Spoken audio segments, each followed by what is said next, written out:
Leading Ladies, an African podcast on historical women leaders. The assumption in our past has been women did not risk their professions, livelihoods, and social standing in the struggle for independence. Meet Mulena Mukwae Nakatindi Yeta Nganga. Mulena Mukwae Nakatindi Yeta Nganga was born in 1922 at Lialui in present-day Western Province.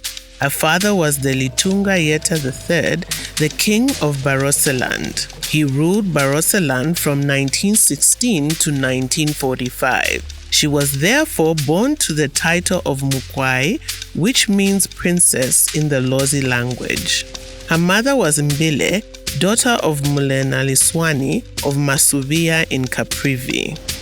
The young princess, Mukwae Nakatindi Yeta, went to school at Uatile, Mavumbu. She then went on to the Tiger Kloof Educational Institute in Vryburg in the northwest province of South Africa. There she qualified with junior matric. After graduating at Tiger Kloof, Mukwae Nakatindi Yeta went on to work and live in Salisbury, where she worked as a teacher. Between 1952 and 1964, Mukwae Nakatindi Yeta served on the Mongu-Lialui District Education Authority.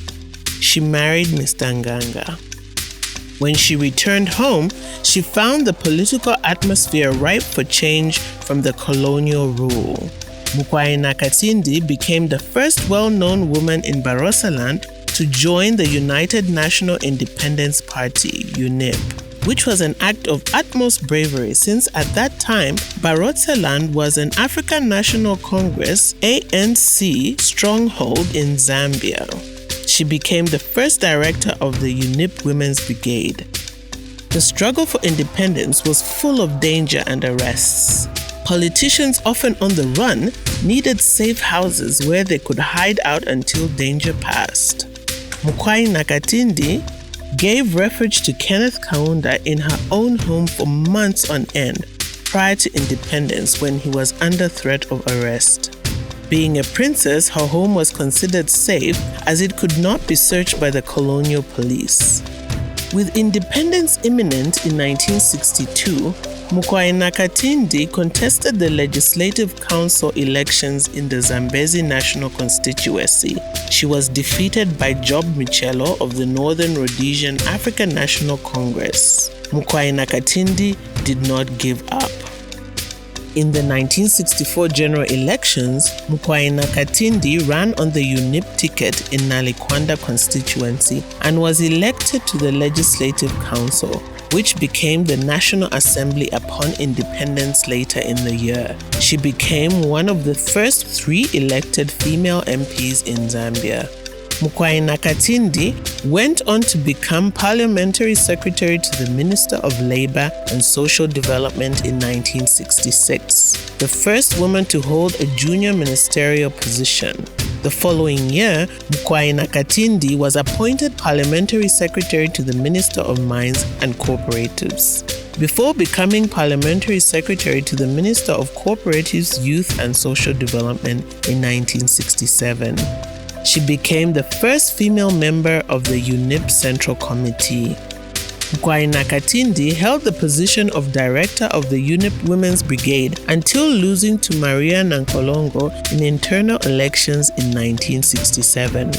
Mukwae Nakatindi remained a member of the National Assembly until losing her seat in the 1968 elections.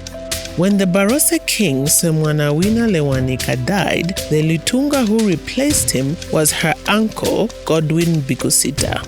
Mukwae Nakatindi became a royal head of a regional traditional municipality and assumed the title of Mulena, meaning traditional royal leader.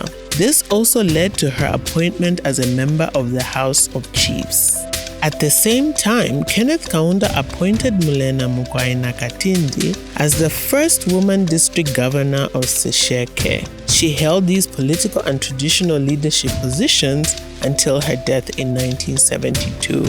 To honor her, Kenneth Kaunda named town halls in Lusaka, Livingstone, and Kawe as Nakatindi halls after her for her role in the Northern Rhodesian liberation struggle and governance of Zambia. Women risked their professions, livelihoods, and social standing to participate in the liberation struggle and the governance of their countries.